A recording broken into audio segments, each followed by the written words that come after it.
करुणावधीतमस्तु मा विद्विषावहैः।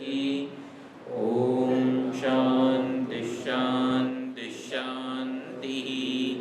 हरिः ॐ श्री गुरुभ्यो नमः। हरिः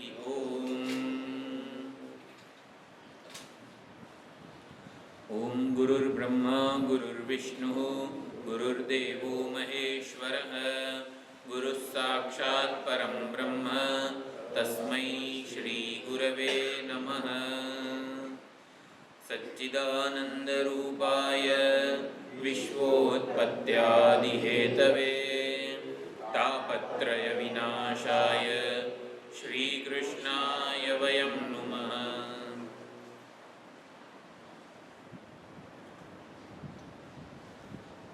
પરમાત્માની પ્રાપ્તિની આપણી જે યાત્રા છે, જીવ યાત્રા કરી રહ્યો છે પરમાત્માની પ્રાપ્તિ માટે, પરમાત્માના દર્શન માટે. કોઈ પણ યાત્રા હોય તો જરૂરી બધો સામાન આપણે લઈ જવો પડે. અહીંથી હરિદ્વાર જવું હોય તો હરિદ્વાર જવા માટે જે ટ્રેનની ટિકિટથી માંડીને જે કંઈ પણ આઈડી પ્રૂફ, બધી જ વસ્તુઓ જે કંઈ જરૂરી હોય આપણે લઈ જવી પડે. સૌથી વધુ મહત્વની વસ્તુ કઈ કહેવાય? એના વગર ના ચાલે.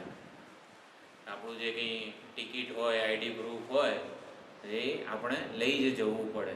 એના વગર આપણે કોઈ યાત્રા ના કરી શકીએ. હિમાલયની યાત્રા કરવી હોય, હિમાલયમાં જવાનું હોય, બદ્રીનાથ, કેદારનાથ, ચારધામની યાત્રાએ દર્શન જવાનું હોય, અમદાવાદમાં તો કેટલી ગરમી છે, એટલે આપણે એ જભો લેંગો પહેરીને ગયા હોઈએ બદ્રી કેદાર. તો હિમાલયની યાત્રા કરવી હોય તો ભાઈ ગરમ કપડાં, અને હિમાલયમાં તો એક જ દિવસમાં 3 ઋતુ આપણને એનો અનુભવ થઈ જાય. બપોરે ગરમી હોય તો સાંજે વરસાદ પડી જ જાય. એટલે હિમાલયની યાત્રા એ ગયા હોય તો ભાઈ ગરમ કપડાં, ટોપી, આ છે, બધી જ વસ્તુઓ હોવી જોઈએ. એ ભૂલી ના જઈએ, એનું ધ્યાન રાખવાનું હોય. એવી રીતે મોક્ષ પ્રાપ્તિની, પરમાત્મા પ્રાપ્તિની આપણી આ યાત્રા છે, તેમાં કઈ વસ્તુ ભૂલાવી ના જોઈએ. તો અહીંયા શંકરાચાર્યજી ભગવાન કહે આપણને, મોક્ષ સાધન સામગ્ર્યામ ભક્તિરેવ ગરીયસી. તો પરમાત્મા પ્રાપ્તિની જે આપણી યાત્રા છે, તો એ ધ્યેય સિદ્ધ થાય ત્યાં સુધી, એટલે મોક્ષ પર્યંત આપણા માટે સૌથી વધુ અગત્યનું સાધન હોય ને તો એ ભક્તિ છે. ભક્તિ રૂપી સાધન વગર આપણી પરમાત્મા પ્રાપ્તિની યાત્રા સંભવ જ નથી. એટલે પરમાત્માના દર્શન, પરમાત્માના સાક્ષાત્કાર, આપણા ઈષ્ટ દેવતાનો જે અનુગ્રહ વગેરે પ્રાપ્ત કરવા માટે સૌથી વધારે અગત્યની આ વાત છે ભક્તિ. રસોઈ કરવી હોય આપણને તો આ દાળ, ચોખા, ખીચડી વગેરે જે કંઈ રાંધવું હોય, આપણે ક્યાંક ગયા હોઈએ આવી રીતે ટ્રેકિંગમાં કે ગમે તેમાં, વનમાં, જંગલમાં, બસ ઈશ્વર સમર્પિત જીવનનો આપણે આમ અનુભવ લેવો હોય, નર્મદા યાત્રા, નર્મદા પરિક્રમામાં ગયા હોઈએ કે જ્યાં આપણી પાસે સીધું વગેરે બધું હોય, પણ એ વખતે અગ્નિ પેટાવવાનું, માચીસ વગેરે ના હોય તો, એટલે ગમે તે આપણી પાસે સાધન હોય પણ જેમ માચીસ, રસોઈ, અગ્નિ એ અનિવાર્ય છે. રસોઈ, અગ્નિ વગર રસોઈ રાંધાઈ ના શકે. એવી રીતે ભક્તિ વગર પરમાત્માની પ્રાપ્તિ થવી અસંભવ છે. સૌથી વધારે મહત્વનું, આપણી સાથે રાખવા જેવું સાધન આ ભક્તિ છે. તો નારદ ભક્તિ સૂત્રમાં આ ભક્તિનો ખૂબ મહિમા ગવાયો છે. અને આચાર્યો, એટલે ઘણા બધા ભક્તિ સૂત્રોના આચાર્યો પણ છે, જેમાં એટલે નારદ ભક્તિ સૂત્ર નારદજી દ્વારા પ્રણીત છે. શાંડિલ્ય ભક્તિ સૂત્ર, તો શાંડિલ્ય ઋષિએ પણ ભક્તિ વિશે કંઈક આપણને સુંદર વિચાર ભાથું આપેલું છે. વેદવ્યાસજી વગેરે આચાર્યોએ પણ ભક્તિ વિશે ઘણી વાતો કરેલી છે. ગર્ગાચાર્ય, ગર્ગ સંહિતા વગેરે જે ગ્રંથો છે, તો ભાગવતનો જે કથાકારો બધો આધાર લેતા હોય છે, મુખ્યત્વે ગર્ગ સંહિતાનો આધાર લેતા હોય છે. તો ગર્ગાચાર્યજીએ પણ ભક્તિ વિશે બહુ સુંદર બધી વાતો કરેલી છે. તો મોક્ષની યાત્રા જે છે એના માટે ભક્તિ શા માટે સૌથી વધારે અગત્યનું સાધન માનવામાં આવેલું છે?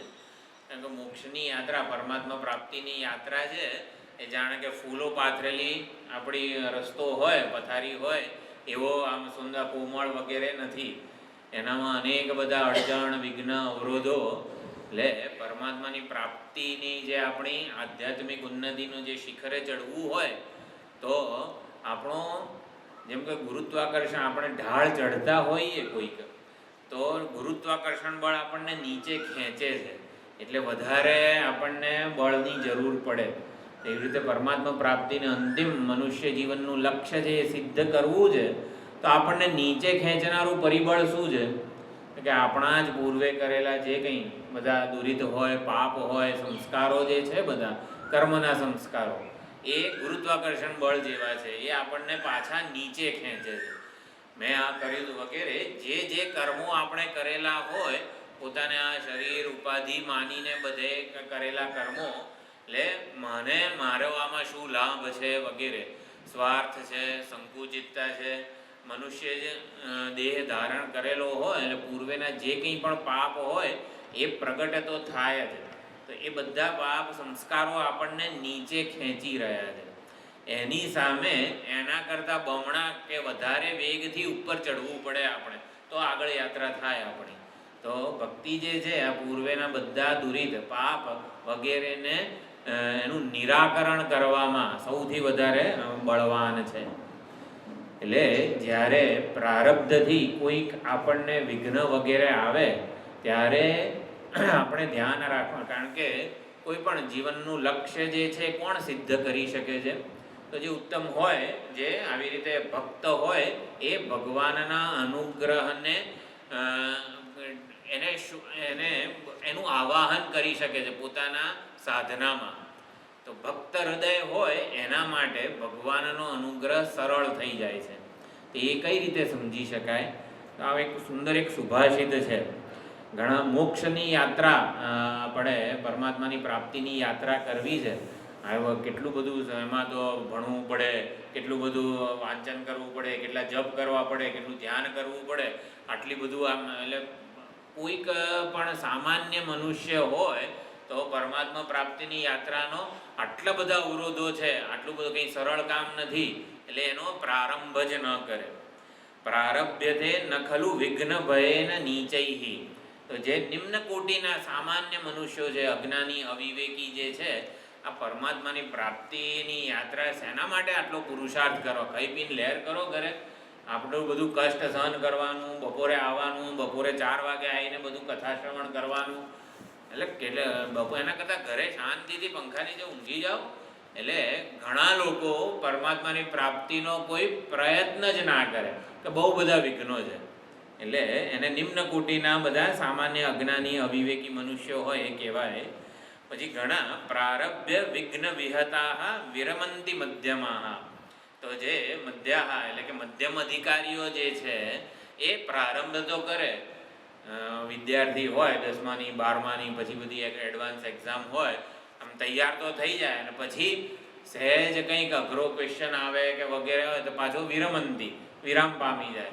એમ પરમાત્માની પ્રાપ્તિ કરવી હોય પણ એકાદું કંઈક અડચણ આવી જાય, કંઈક પ્રારબ્ધ વિઘ્ન ઊભા કરે, ત્યારે પણ એ વિઘ્નોથી હારી જાય. વિઘ્નોથી હારી જાય એટલે શું? હવે તો એના કરતાં નહીં કરીએ ને તો ચાલશે, હવે ગરડા થઈ ગયા, હવે ક્યાં સંસ્કૃતને બધું યાદ રહે, ક્યાં શ્લોકો યાદ રહે છે, હવે તો પહેલાં યુવાન હોય ત્યારે આ બધું કરવા જેવું હતું, હવે ગરડા થઈ ગયા. એટલે માંડ જ્યારે કંઈક સત્સંગનો અવસર આપણને મળે ત્યારે જો આવા વિચારો આવે ને, હવે તો ગરડા થઈ ગયા, હવે તો ક્યાં આ બધું થાય, હવે તો કમરે નથી વળતી, હવે આ નથી થતું, તે નથી થતું. જે થઈ શકે છે એના તરફ ધ્યાન ન રાખીએ, અને આવી રીતે કંઈક ને કંઈક આપણું શરીર છે પૂર્વેના પ્રારબ્ધ લઈને આવેલું છે, પરંતુ એ જે વિઘ્નો ઊભા કરે એનાથી કોઈક વિરામ પામી જાય કે આવતા જન્મે કરીશું પરમાત્માની પ્રાપ્તિનો પ્રયત્ન, આવતા જન્મે કરીશું. કે જન્મ ઓછા મળવાના જેવું થોડું છે, આવતો જન્મ મળવાનો જ છે ને. એટલે આને મધ્યમ કહેવાય. એટલે પણ માંડ હજી કોઈક આચાર્ય, કોઈ ગુરુ મહારાજ આપણા જીવનમાં આવ્યા હોય, કંઈક સત્સંગનો લાભ મળેલો હોય, તો પરમાત્માને એટલો વિશ્વાસ છે કે આને આ જ જન્મમાં આવી રીતે પરમાત્માની પ્રાપ્તિ થઈ જશે. પણ કંઈક વિઘ્ન આવે, કંઈક ખાલી માથું દુખે ને એમાં સત્સંગમાં ના આવે, કોઈક મહેમાન આવી ગયા માટે સત્સંગમાં ના આવે, કંઈક ને કંઈક કોઈક વિઘ્નો આવે તો વિરામ પામી જાય. એટલે સત્સંગ તો થાય જ છે ને એમ કરીને. અધિક મહિનો તો દર 2-3 વર્ષે આવે છે, એટલે એનાથી પણ એટલે મધ્યમ અધિકારીઓ કંઈક વિઘ્ન આવે ને તો એમાંથી વિરામ પામી જાય. પરંતુ ઉત્તમ કેવા છે? વિઘ્નૈ અપી પુનઃ પુનઃ અપી ન પરિત્યજન પ્રતિહન્યમાનાઃ. વારંવાર વિઘ્નો આયા કરે, પ્રતિહન્યમાનાઃ, કેટલાય અવરોધો ઊભા થાય, કેટલાય પ્રતિબંધ અડચણો ગમે તેટલી આવે તો પણ સત્સંગમાં કેમ ના આવે? ટ્રાફિક જામ થઈ ગયો છે એટલે જે વસ્તુ ટ્રાફિક જામ બહુ નડે છે, પાછા વળતા ઘણો બધો ટ્રાફિક થઈ જાય છે માટે નથી અવાતું. પણ ટ્રાફિક જામ હોય તો પોતાને જે કરવું હોય, પિક્ચર જોવા જવું હોય તો ટ્રાફિક જામ નડે છે કોઈને? એટલે પોતાને જે ગમતું હોય એમાં કોઈ અડચણો બધી સહન કરીને પણ ગમે તેમ કરીને કરીએ જ છીએ. એટલે જેમાં અનુરાગ, જેમાં જન્મેલો હોય એ તો ગમે તેટલું અડચણરૂપ હોય ને તોય કરીએ જ છીએ. એટલે પરમાત્માની પ્રાપ્તિ માટે જો ભક્તિ એટલે કે પ્રેમ હશે સાચો તો કોઈ વિઘ્ન આવી રીતે વિઘ્નોથી આપણે પ્રતિહન્યમાનાઃ એટલે કે પ્રભાવિત નહીં થઈ જઈએ. એટલે ઉત્તમ જે લોકો છે ઈશ્વરનો ભરોસો એમને પૂરેપૂરો હૃદયમાં દ્રઢ હોય છે કે ઈશ્વર સંભાળી રહ્યા છે. જો પ્રહલાદજી હતા તો હિરણ્યકશિપુએ જેટલા ત્રાસ આપ્યા એ ઓલા જંગલી હાથીઓ વચ્ચે અને કાળોતરા નાગ વચ્ચે અને બધી પર્વત પરથી નીચે ફેંક્યા, દરેક વખતે પ્રહલાદજીને ભરોસો હતો કે શ્રી હરિ જે છે સંભાળી લે છે, મારે બહુ ચિંતા કરવાની જરૂર નથી, આપણે તો પરમાત્માના ખોળામાં સુરક્ષિત છીએ. એટલે પ્રહલાદજીનું રક્ષણ કરેલું છે પ્રહલાદજીના શ્રદ્ધા આરૂઢ ભગવાને. પ્રહલાદજીને જેટલી શ્રદ્ધા હતી એટલી જ શ્રદ્ધા આપણને હોય તો આપણને લાગે જ, અનુભવાય જ કે પરમાત્મા રક્ષણ કરી રહ્યા છે. શ્રદ્ધા આરૂઢ પરમાત્મા આપણું રક્ષણ કરે છે, પાલન પોષણ કરે છે આધ્યાત્મિક યાત્રામાં. એટલે ઈશ્વરનો ભરોસો હોય, 1000 હાથ વાળો છે એ આપણું રક્ષણ કરી રહ્યો છે, આવું વારંવાર આપણે પોતાના મનને કહેવાનું છે.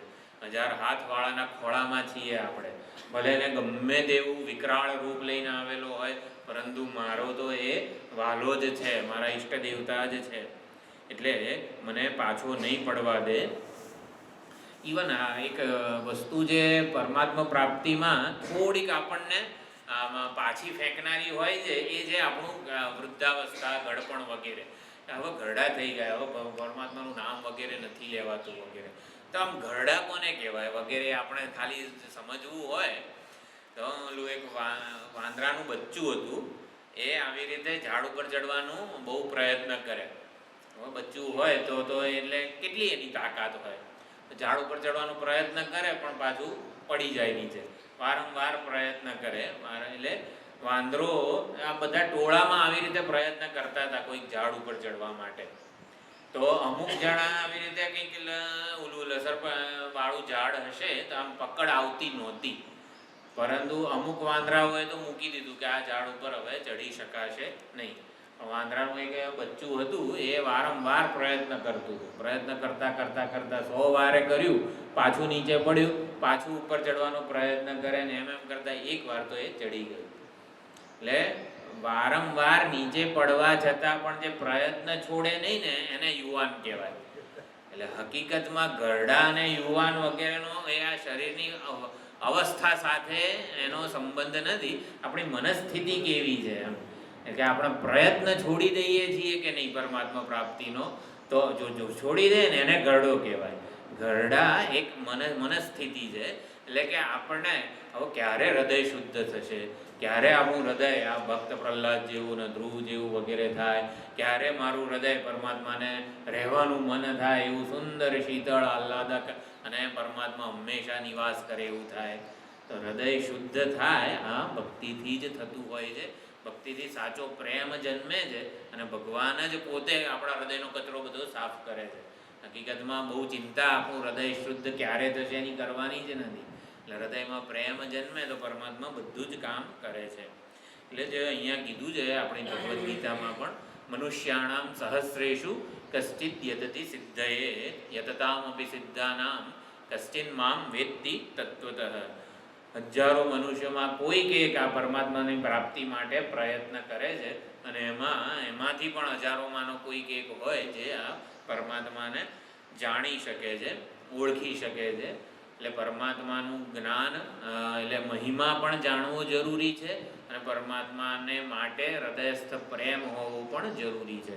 કે મહિમા અને પ્રેમ બંને જરૂરી છે.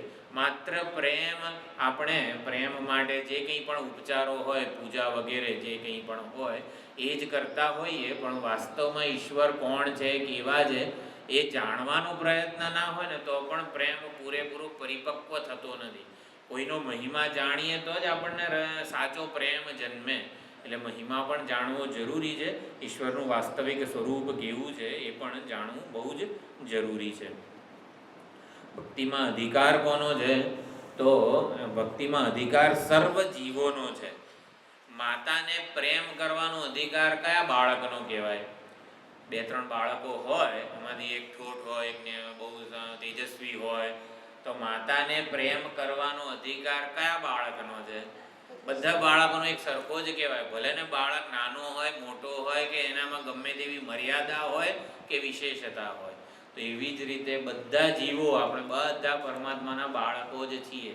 એટલે ઘરડા થઈ ગયા, હવે કઈ રીતે પરમાત્માની ભક્તિ થશે એવું કંઈ જ રાખવાની જરૂર નથી. બધી જ અધિકાર વસ્તુઓની ચિંતા છે ને પરમાત્માના પક્ષે છે. આપણે કેવા છીએ વગેરે આપણે વાત કરી છે કે નહીં પહેલાં. પરમાત્મા આપણો ભૂતકાળ અને ભવિષ્યકાળ જોતા નથી. પરમાત્મા આપણો વર્તમાન જ જુએ છે. 9મો અધ્યાય બહુ સુંદર છે. અપિચેત સુદુરાચાર વગેરે પણ જે બધા શ્લોકો છે, તો પરમાત્મા યમરાજા હોય ને એ આપણા ભૂતકાળને જુએ. ભાઈ એણે કેટલા શું ભાઈ કંઈ કામ કર્યું છે, યજ્ઞ દાન તપ કંઈક સત્કર્મો કર્યા છે વગેરે, એવું યમરાજા છે ભૂતકાળ જુએ. અને પરમાત્મા કોઈ ભૂતકાળની ગણતરી કરતા નથી કે આપણો ભૂતકાળ શું છે, ભૂતકાળમાં કેવા કર્મો કર્યા છે અને અત્યારે શેના માટે આવેલો છે એ જોતા નથી. કારણ કે ભક્તિ ઉદ્દેશ્ય પ્રધાન છે. પરમાત્મા એ ઉદ્દેશ્ય પરમાત્માને ઉદ્દેશીને આપણે ભક્તિ કરી રહ્યા છીએ. જીવનો પુરુષાર્થ એમાં કામનો નથી, પરમાત્માનો અનુગ્રહ એમાં કામનો છે. એટલે ભક્તિમાં અધિકાર સર્વનો છે. બધા જીવોએ ભક્તિ દ્વારા પરમાત્માને પ્રાપ્ત કરેલા જ છે. એટલે જ ભાગવતમાં અનેક બધા, ગજેન્દ્રથી માંડીને કેટલાય બધા મનુષ્યેતર જીવોમાં પણ આ ભક્તિએ કલ્યાણ કરેલું હોય એવું જોવા મળેલું છે. તો પરમાત્મામાં પરમ પ્રેમ હોવો એ ભક્તિનું સ્વરૂપ છે, લક્ષણ છે. તો પરમાત્મા, તો ભગવાન વિશેની સમજ આપણે જીવનના જે તે સંજોગોમાં કયા ભગવાનને, કેવા ભગવાનને યાદ કરીએ છીએ. એટલે ભગવાન એક છે કે ભગવાન અનેક છે, ભગવાન સર્વ છે, આટલું બધું આપણને ભાગવત વગેરે શાસ્ત્રો જે છે ને એમાં આપણને ખ્યાલ આવે. અનેક બધા રૂપ હોય, અનેક બધા નામ હોય, અનેક બધા આપણા ગ્રંથો છે, શાસ્ત્રો છે, અનેક બધા આચાર્યો છે, અનેક બધા સાધનો પણ છે. તો એમાંથી કયું સાધન શ્રેષ્ઠ છે, કયા ભગવાન શ્રેષ્ઠ છે, કયા ભગવાન લેટેસ્ટ છે, તાજા લેટેસ્ટ, સૌથી છેલ્લે કયા ભગવાન પ્રગટ થયા વગેરે, જે લેટેસ્ટ હોય ને સૌથી વધારે બળવાન હોય. આમ તો એવું કહેવાય, કલૌ ચંડી વિનાયકૌ, કળિયુગમાં ચંડી એટલે કે દેવી ભગવતીની ઉપાસના અને વિનાયક એટલે ગણપતિ દાદાની ઉપાસના કળિયુગમાં વધારે જલ્દી ફળ આપનારી છે. આવું ક્યાંક સાંભળીએ એટલે આપણે પાછા એ દેવીના ભક્ત બની જઈએ. પેલું ગણપતિજીના બધા 14 દિવસ 11 દિવસ હોય ત્યારે ગણપતિજીના ભક્ત બનીએ. પછી નવરાત્રિ આવે એટલે કે પરમાત્માના જે તે રૂપ છે એમાં સૌથી વધુ શક્તિમાન કયું છે, સૌથી વધુ જલ્દી પ્રસન્ન થનારું કયું છે. એટલે જુદા જુદા રૂપ માટે, એટલે પરમાત્માના જુદા જુદા રૂપ માટે આપણને આવું રાગ અને દ્વેષ, એટલે કે આ રૂપ સારું, આ બરોબર નહીં, આ થોડુંક આમને તો બહુ પ્રસન્ન કરવા પડે વગેરે પણ ઘણી આપણામાં સમજમાં, એટલે માન્યતાઓ છે આ બધી. આપણે હકીકતમાં આસ્તિકો છીએ એટલે આપણે શાસ્ત્રોમાં શ્રદ્ધાવાળા છીએ, આચાર્યોમાં શ્રદ્ધાવાળા છીએ. એટલે આસ્તિકોમાં એક આ વસ્તુ ખૂબ જરૂરી છે કે આસ્તિકો ભગવાનના નામ રૂપ વગેરેને લઈને અંદરો અંદર એકબીજાનો દ્વેષ ના કરવો જોઈએ. ગણપતિજીના ભક્તોએ કૃષ્ણ ભગવાનના ભક્તોનો દ્વેષ ના કરવાનો હોય. એટલે આવું જુએ છે ને જ્યારે નાસ્તિકો, ત્યારે નાસ્તિકોને આસ્તિક બનવાનું મન થતું નથી. કે જુઓ ને આસ્તિકો જ કેટલા ઝઘડ કરે છે, અંદર અંદર બાખડ કરે છે. તો પછી આસ્તિકોમાં જ કંઈક મનમાં તકલીફ હશે એટલા માટે, એના કરતાં અમે નાસ્તિકો જ સારા નહીં. તો નાસ્તિકો એટલે શું? આમ માનવતા, તમે સેવા કરો વગેરે કંઈક કરો તો એ માનવતા શ્રેષ્ઠ ધર્મ છે. કોઈકનું આપણે અપ્રામાણિક વર્તન ના કરીએ, કોઈકનું ઝૂંટવી ના લઈએ વગેરે, માનવતાને શ્રેષ્ઠ ધર્મ ગણે છે. ઘણા આજકાલના બધા આધુનિક યુવાનોમાં પણ આવી વિચારણા જોવા મળે છે કે ભગવાનને પૂજવાના એ બધી શું, એના કરતાં જે આપણે કોઈને હેરાન ના કરીએ, કોઈનું ઝૂંટવી ના લઈએ, અપ્રામાણિક વર્તન ન કરીએ, એ માનવતા જે શ્રેષ્ઠ ધર્મ છે. એટલે માનવતાને શ્રેષ્ઠ ધર્મ માનનારા જે લોકો છે એ લોકોની સમજ અધૂરી છે. ઈશ્વર તત્વની સમજ વગર માનવતા પૂર્ણ થતી નથી. સર્વના હૃદયમાં એક પરમાત્મા રહેલો છે એવું જ્યાં સુધી આપણે સમજીએ નહીં ત્યાં સુધી કોઈ માનવતા આપણે દાખવી, પૂરેપૂરી અર્થમાં દાખવી ન શકીએ. એટલે માનવતા શ્રેષ્ઠ ધર્મ છે એ સમજ અધૂરી છે. ઈશ્વર તત્વની સમજ વગર કોઈ પણ ધર્મ જે છે ને એ અધૂરો જ કહેવામાં આવે છે. માનવતા વિનાનો કોઈ ધર્મ નથી એવું કહી શકાય છે. માનવતા કે મૂલ્યો વગેરેની ચર્ચા આપણા સંસ્કૃતિમાં થયેલી જ છે, પણ માનવતા જ શ્રેષ્ઠ ધર્મ છે એ ખોટું કહેવાય, એ વાક્ય અધૂરું કહેવાય. એટલે માનવતા વિનાનો કોઈ ધર્મ નથી એ વાત સાચી છે. ઈશ્વર તત્વની સમજ વગરની માનવતા પૂરેપૂરું આપણા માટે અંતિમ લક્ષ્ય સુધી પહોંચાડે એવી નથી. તો સામાન્ય રીતે બધા આસ્તિકોમાં કઈ માન્યતા હોય કે ભગવાન આપણા કરતાં તો મહાન છે, ભગવાન આપણા કરતાં વધારે શક્તિમાન છે, ભગવાન આપણા કરતાં વધારે સર્વજ્ઞ જ્ઞાનવાળા છે, આખા જગતનું સર્જન પાલન લય સંચાલન વગેરે કરે છે. આવી શ્રદ્ધા આસ્તિકોને તો છે. અને ભગવાન એટલે શું? એટલે આસ્તિકો એટલે શું કે ભગવાનમાં શ્રદ્ધાવાળા હોય પણ ભગવાન કોણ છે, કેવા છે, એમનું સ્વરૂપ શું છે એને જાણવાનો બહુ પ્રયત્ન ના કરેલો હોય. બધા જિજ્ઞાસુ હોય ખરા, ભગવાનના દર્શન કરવા છે, પણ ભગવાનનું વાસ્તવિક સ્વરૂપ શું છે એ એમણે જાણવાનો પ્રયત્ન ના કરેલો હોય. તો એ વિશે આપણે થોડીક આજે ચર્ચા કરવાની છે. એટલે ભગવાન એક સમષ્ટિ એટલે કે સંપૂર્ણ બ્રહ્માંડ જે છે ને એ ભગવાનનું સ્વરૂપ છે. એમ કે કોઈ કેરીનો ગોટલો હોય, આપણે વાવીએ અને થોડા વર્ષો પછી આખું વટવૃક્ષ થઈ જાય. એટલે જે આંબાનું ઝાડ જે છે એમાં અનેક પ્રકારના આટલા બધા ફળ છે, આટલા બધા પાંદડા છે, ડાળીઓ છે, થડ છે, એના મૂળ છે. તો કેરીનો ગોટલો પોતે જ આખું આંબાનું ઝાડ થઈ ગયો છે. એવી જ રીતે પરમાત્મા પોતે આ સમગ્ર જગત રૂપી આ વૃક્ષ રૂપે થઈ ગયા છે. એટલે જગતમાં જેને પણ આપણે નિર્દેશ કરીએ, જગતમાં જે કોઈનો પણ નિર્દેશ કરીએ એ પરમાત્મા જ છે. કોઈક આપણે કેરીનો ગોટલો બહુ સુંદર, બહુ મીઠું ફળ હોય, આપણે જમીનમાં વાવ્યો, 10-15 વર્ષ પછી આપણે જ્યારે એને જોઈએ છીએ વૃક્ષ સ્વરૂપે, ત્યારે કે મને કેરીના ગોટલાનો સ્પર્શ કરવો છે, કેરીના ગોટલાના દર્શન કરવા છે, તો શું કરીએ આપણે? જેને પણ અડીશ ને એ કેરીનો ગોટલો જ થઈ ગયેલો છે. જેને પણ જોઈએ કેરીનો ગોટલો જ છે. અને પછી એમાં આપણે આ ડાળી છે ને બરોબર નથી, એના કરતાં આ ડાળીની જે છે ને એ વધારે સારી છે, આ પાંદડા બરોબર નથી, ઓલા પાંદડા બરોબર છે. તો એવું પણ ના હોવું જોઈએ. એટલે એક જ કેરીનો ગોટલો સમગ્ર વૃક્ષ રૂપે, આંબાના ઝાડ રૂપે થયેલો હોય તો એમાં પાંદડા કરતાં ફળ વધારે મહત્વના છે, ડાળી કરતાં આ થડ વધારે મહત્વનું છે, એવો કોઈ ભેદભાવ રખાય નહીં. એક જ પરમાત્મા સમગ્ર જગત રૂપે પ્રગટ થયેલા છે. અને માટે આના કરતાં આ મહત્વનું વગેરે કોઈ એમાં મહત્વ ભેદભાવ રાખવાની જરૂર નથી. જે કંઈ છે એક પરમાત્માનું જ રૂપ છે. સમગ્ર જગત રૂપે એક પરમાત્મા જ પ્રગટ થયા છે.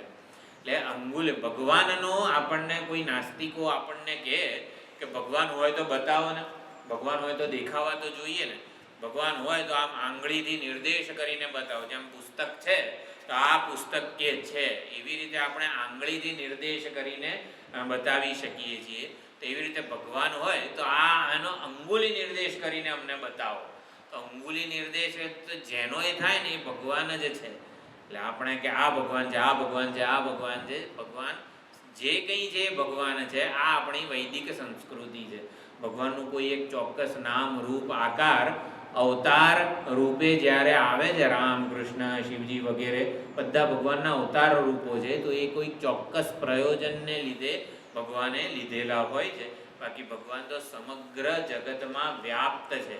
કોઈક એક જગ્યાએ એનો નિર્દેશ કરી શકાય એમ નહીં. જેમ કેરીના ગોટલાનો નિર્દેશ કરવો હોય તો એ જે રૂપે પ્રગટ થયેલો છે એ જ રૂપે એનો નિર્દેશ થઈ શકે. એટલે કે કોઈની પણ આપણે જગતમાં કોઈની પણ સેવા કરીએ ત્યારે ઈશ્વર બુદ્ધિથી સેવા કરીએ છીએ એવું જ રાખવાનું છે. ઈશ્વર બુદ્ધિથી, માતા પિતાની પણ ઈશ્વર બુદ્ધિથી સેવા કરવાની છે. ગુરુ મહારાજની પણ ઈશ્વર બુદ્ધિથી સેવા કરવાની છે. જેની પણ સેવા કરીએ ને ઈશ્વર બુદ્ધિથી સેવા કરીએ. એટલે દરિદ્ર નારાયણ વગેરે આપણે કહેતા હોઈએ છીએ કે એમાં પણ નારાયણની જ. એટલે દાન આપતી વખતે આપણે દાન આપીએ કંઈક ત્યારે આપણે પોતે ઉપકૃત થયા છીએ કે દાન લેનાર કોઈક છે. દાન લેનાર કોઈક છે એટલે આપણે આપવું હોય તો આપણે સામાન્ય રીતે કોઈ ભિખારી કે વગેરે હોય તેને આપણે આમ આપીએ છીએ. પણ કોઈક મહાત્માઓ હોય, કોઈક આચાર્યો વગેરે હોય તો આપણે એમને કંઈક કવર વગેરે કંઈક આપીએ ત્યારે કેવું આમ કવર હાથમાં એમને આપવું જોઈએ. એટલે આપીએ છીએ ને ત્યારે ઉલટાનું હું આપું છું ને એવું બધું થાય. જ્યારે આપણે કોઈક મહાત્માને કોઈક સંતને કંઈક આપણે આપવું હોય, ફ્રૂટ વગેરે પણ કંઈક આપવું હોય, ચાલો થોડા એક થેલીમાં ફ્રૂટ વગેરે લીધા અને એક થેલી આપણે આમ આપીએ, એના કરતાં અત્યંત આદર આપણે દર્શાવવો હોય, અત્યંત પ્રેમ આદર વગેરે એની મર્યાદા સાચવવી હોય તો કઈ રીતે આપીએ કવર કે ફ્રૂટ વગેરે? આપણે પોતે એક હાથ ધરીએ અને એ પોતે લે તો કેવું લાગે આપણને? એટલે આપણે આમ હાથમાં ફ્રૂટ કે વગેરે જે કોઈ વસ્તુ આપવાની હોય આપણે આમ રાખીએ અને મહાત્મા પોતે લે. એટલે ભગવાનને જ્યારે પણ કંઈક સમર્પણ કરીએ ને ત્યારે આવી એક ભાવના પણ હોવી જોઈએ કે આપણે જ્યારે દાન યજ્ઞ કંઈ પણ સત્કર્મ કરતા હોઈએ ત્યારે સત્કર્મ કરવાનું સામર્થ્ય, સૂઝ, વિચાર, ઈચ્છા બધી જ વસ્તુઓ પરમાત્મા થકી જ છે. અને વધારે ને વધારે આપણે જીવપણું જે છે, હું આપનાર છું વગેરે જે ભાવ છે ને એ ન આવે. જ્યારે આ સમર્પણમાં ઈશ્વરનો મહિમા, સામે જે સંત વગેરે જે છે એનો મહિમા આપણે વધાર્યો હોય ને ત્યારે આપણું પોતાનું સત્કર્મનું અભિમાન ન જન્મે આપણામાં. એટલે ઈશ્વર તત્વની સમજ આપણી વૈદિક સંસ્કૃતિમાં સૌથી શ્રેષ્ઠ છે. અને બીજું, ઈશ્વરથી કોઈ ડરવાની જરૂર નથી. આપણે પૂજા ન કરીએ તો ભગવાન નારાજ થઈ જાય, ભગવાન પ્રસન્ન ના રહે, ભગવાનને જરા આપણે અળખામણા થઈ જઈએ વગેરે પણ કોઈ શંકા રાખવાની જરૂર નથી. જેમ જેમ પ્રેમ વધતો જાય એમ એમ એના ઉપચારો જે છે ને એ મહત્વના રહેતા નથી. પૂજા ક્રિયા આપણે જે કંઈ પણ જપ ધ્યાન પૂજા પાઠ વગેરે કરતા હોઈએ ને એ બધાય ક્રિયા ભક્તિ કહેવામાં આવે છે. તો ક્રિયા ભક્તિથી આપણને પૂજા વગેરેમાં અનુરાગ જન્મે છે. ક્રિયા ભક્તિથી જ પરમાત્મા માટેનો પ્રેમ અભિવ્યક્ત થાય છે. હૃદયમાં રહેલો પ્રેમ અભિવ્યક્ત કઈ રીતે થાય? એના માટે કંઈક કરીએ તો જ અભિવ્યક્ત થાય. પ્રેમ તો હોય પણ એની અભિવ્યક્તિ કઈ રીતે થાય છે ને એ બહુ મહત્વનું. માતા અને પિતા બંનેને સંતાન માટે સરખો જ પ્રેમ હોય છે, પરંતુ એવું નથી સરખો જ પ્રેમ હોય તો પણ માતાની પ્રેમની અભિવ્યક્તિ જુદી છે, પિતાની પ્રેમની અભિવ્યક્તિ જુદી છે. તો એવી જ રીતે પરમાત્મા માટે આપણને પ્રેમ હોય પણ અભિવ્યક્ત થવો જોઈએ. અભિવ્યક્ત કઈ રીતે થાય? સમર્પણ દ્વારા થાય. એટલે આપણામાં સમર્પણનો ભાવ દ્રઢ કરવા માટે જ આ પૂજા વગેરે ઉપચારો છે કે આપણે કંઈક સમર્પણનો ભાવ દ્રઢ કરીએ છીએ. 108 નામની અર્ચના કરીએ, 108 તુલસી દળ વગેરે કરીએ ત્યારે એક એક વસ્તુ, જે વસ્તુ આપણે પુષ્પ વગેરે જે છે આવતીકાલે કર્મઈ જ જવાના છે, તો પુષ્પ તો ખાલી પ્રતીક છે. આપણું આ શરીર, આપણી આ બુદ્ધિ, આપણું આ મન કાલે એવું ને એવું રહેવાનું છે. એટલે જે કાલે એવું ને એવું ન રહેવાનું હોય ને એનું જ ઈશ્વર અર્પણ થાય છે. એટલે પુષ્પ જેમ કાલે એવું ને એવું નથી રહેવાનું, માટે જ આપણે ઈશ્વરને સમર્પિત કરીને એનું જીવન ચરિતાર્થ કરીએ છીએ. એમાં શરીર દ્વારા થતા બધા કર્મો, આ કર્મ ભગવાન ન મમ એમ આપણે જે પૂજામાં દર વખતે કરીએ છીએ કે આ ભગવાનનું છે, મારું નથી. એટલે આ 108 નામની અર્ચના હોય, 1008 નામની અર્ચના હોય, એમાં ભાવ આ રહેલો છે. જે વસ્તુઓ કાલે એવી ને એવી રહેવાની નથી એને હું ભગવાન આપને સમર્પિત કરું છું. ભગવાનને સમર્પિત કરવાથી એનું જીવન ચરિતાર્થ થઈ જાય છે. એટલે એક તો ઈશ્વરનું કોઈ રૂપ, રામ હોય, કૃષ્ણ હોય વગેરે, એ એક જે અંતર્યામી છે પરમાત્મા, એનાથી જુદું નથી. એમાં કે કેરીના ગોટલાનું વૃક્ષ આપણે જે ઉદાહરણ જોયું એનાથી સમજી શકાય. ગોટલાથી કઈ વસ્તુ જુદી છે, સ્વતંત્ર છે? ગોટલાથી એક પણ વસ્તુ સ્વતંત્ર નથી, જુદી નથી. ગોટલો જ એ બધા રૂપે થઈ ગયા છે. એવી જ રીતે એક પરમાત્મા જ જે છે એ સમગ્ર જગત રૂપે થયેલા છે. એટલે વૈદિક સંસ્કૃતિમાં ઈશ્વર તત્વની આ સમજ છે. જે કંઈ પણ આપણા બધાનું બળ છે એ બધાનો સરવાળો કરીએ ને એટલું ઈશ્વરનું બળ છે. આપણા બધાની જેટલી સુંદરતા છે ને, બધી સુંદરતાનો સરવાળો કરીએ ને એટલે એટલી ઈશ્વરની સુંદરતા છે. એટલે એની સુંદરતાનું માપ કાઢી શકીએ ખરા? ભગવાન કેટલા સુંદર હશે? આપણા બધાની, સમગ્ર જીવોની અને જગતની સુંદરતાનો સરવાળો એની સુંદરતા છે. આપણા બધાની મધુરતા જે છે ને એનો સરવાળો કરીએ ત્યારે એની મધુરતા થાય.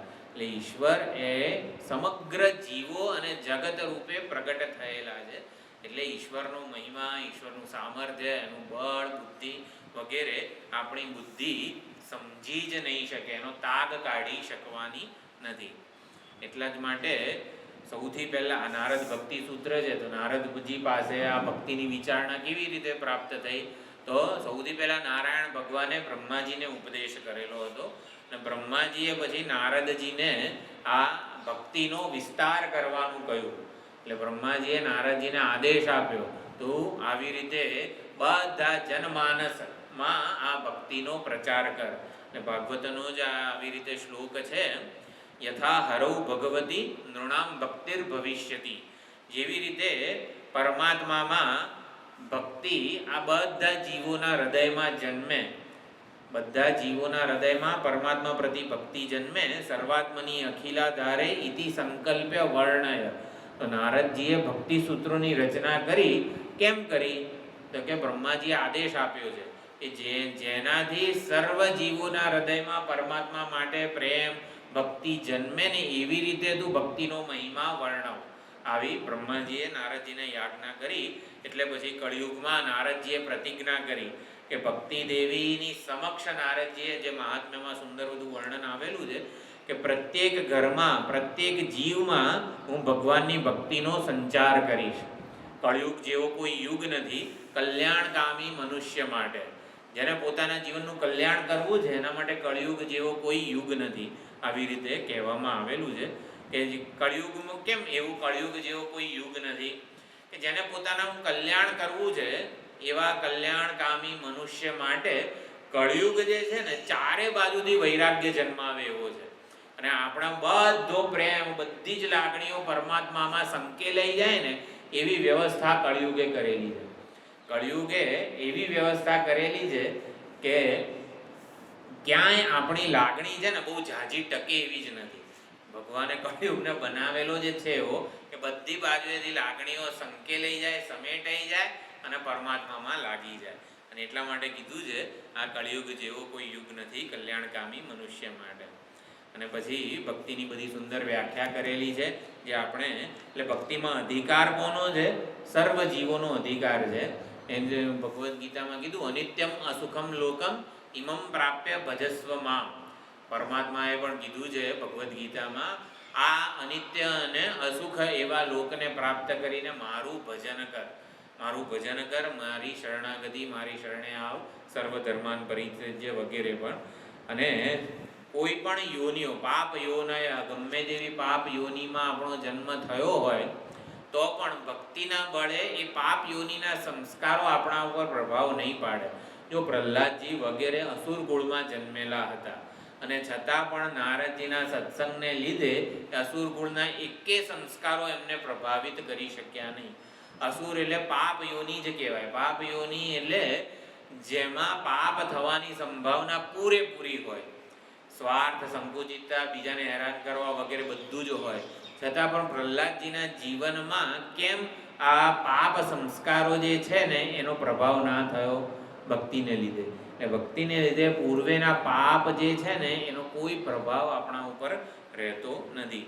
એટલે જ ભગવદ્ ગીતાના 9મા અધ્યાયમાં કીધું અપી ચેત સુદુરાચારઃ ભજતે મામ અનન્ય ભાગ.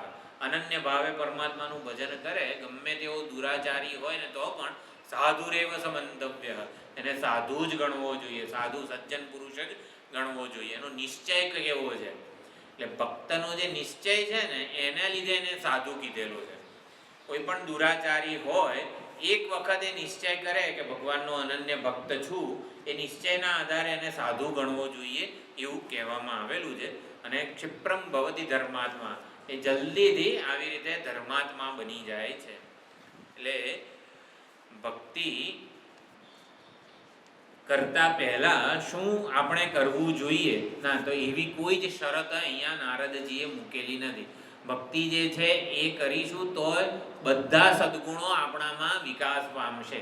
એટલે ભક્તિ જ બધા સદગુણોને લઈ આવશે. જે ભગવાનનો ભક્ત છે એ પૂજા વગેરે કરતો હોય ત્યારે ઇન્દ્ર ભગવાન પોતાનું બળ આ હાથમાં મૂકે છે એવું કહેવામાં આવેલું છે. એટલે ભગવાનના ભક્ત થકી કાર્ય કરવા માટે ઇન્દ્ર ભગવાન પોતાનું આ બાહુબળના દેવતા ઇન્દ્ર છે. પછી જે બધા આપણા શરીરના અંગો જે છે ને એના બધા દેવતાઓ છે. તો એ બધા દેવતાઓ પોતાનું બળ અહીંયા મૂકે છે. એટલે ભગવાનના ભક્તમાં બધા દેવતાઓ પોતાનું બળ મૂકે છે. એટલે બધા દૈવી સદગુણો આપોઆપ ભક્તના હૃદયમાં પ્રગટ થઈ જાય છે. અને ભક્તિનો એક બીજો મહિમા એ છે કે ક્રિયા, આપણે ભગવાન માટે પ્રેમની અભિવ્યક્તિ કરતા જઈએ, જેમ જેમ પૂજા છે, ઉપચાર છે, આપણે રોજ અધિક મહિનામાં ભગવાનની પૂજા કરીએ છીએ, આટલી સુંદર વસ્તુઓ છે. એટલે એ ક્રિયા ભક્તિ છે. પછી ધીમે ધીમે ભગવાનના મહિમાની શ્રવણ ભક્તિ કહેવાય. એટલે મહિમાનો શ્રવણ કરવાનું આપણને મન થાય, ભાગવત વાંચીએ અને ભાગવતનું કીર્તન કરીએ આપણે. એટલે કે જે કંઈ પણ આપણા ગ્રંથો જે છે ને એને પણ ભણવાનો પ્રયત્ન કરીએ તો એ શ્રવણ ભક્તિ થઈ કહેવાય. તો ધીમે ધીમે આપણી ક્રિયા ભક્તિ જે છે એ ધીમે ધીમે શ્રવણ ભક્તિમાં પરિણમે, અને શ્રવણ ભક્તિ પણ ધીમે ધીમે આગળ વધે, પરિપક્વ થાય. વધારે ને વધારે આપણને ભગવાન વિશે સાંભળવાનું મન થાય, ભગવાનની લીલાઓનું કીર્તન એકબીજાને કહેવું ગમે, એકબીજા પાસેથી સાંભળવું ગમે, ભગવાનની જ વાતો એકબીજાને કહેવી ગમે, ભગવાનની વાતો એકબીજા પાસેથી સાંભળવી પણ ગમે. એમાં વધારે ને વધારે રુચિ જન્મતી જાય. એટલે વિદુરજી વગેરેના ઉદાહરણ કેવા છે? વિદુરજીના ઘરે ભગવાન ગયા તો ઓલું કેળા વગેરે જે છે એના છોતરા ભગવાને ખાધા. હકીકતમાં ક્રિયા ભક્તિ કેવી હોય? જો ક્રિયા ભક્તિ કરતા આ ભક્તિ વધારે ઉત્કૃષ્ટ. એટલે આપણે ભક્તિ કરી રહ્યા છીએ, મારામાં ભક્તિ વધારે ને વધારે જન્મી રહી છે કે નહીં એ કઈ રીતે ખબર પડે આપણને? તો ક્રિયાનું ઉપેક્ષા થતી જાય. જેમ કે પહેલાં આપણે ગયા વખતે જોયું કે શરૂઆતમાં નવા લગ્ન થયા હોય તો આપણે પતિ પત્ની કેવું એકબીજા માટે બધું જ કરે. પતિ હોય તો પત્નીને આવી રીતે ફરવા લઈ જાય વગેરે બધું થાય, અને પતિ ઓફિસેથી ઘરે આવેલો હોય ત્યારે પાણી ને ચા ને બધી જ વસ્તુઓ પૂછે. પછી ધીમે ધીમે એકવાર વિશ્વાસ જન્મી જાય જ્યારે કે મને જ પ્રેમ કરે છે, પછી આ ક્રિયાઓનું મહત્વ રહેતું નથી. એટલે વિદુરજીને એટલો વિશ્વાસ હતો ભગવાનમાં, એટલી પ્રેમ હતો, એટલો વિશ્વાસ હતો કે આ ભગવાનને સારું નૈવેદ્ય જ જમાડવું જોઈએ વગેરે એવી કોઈ ક્રિયાના આધારની પણ જરૂર ન રહી. એટલે એટલો પ્રેમનો ઉદ્રેક હોય, અતિરેક હોય તો એમાં જે કંઈ કરીએ છીએ આપણે એ કરવાની પણ જરૂર ના રહે.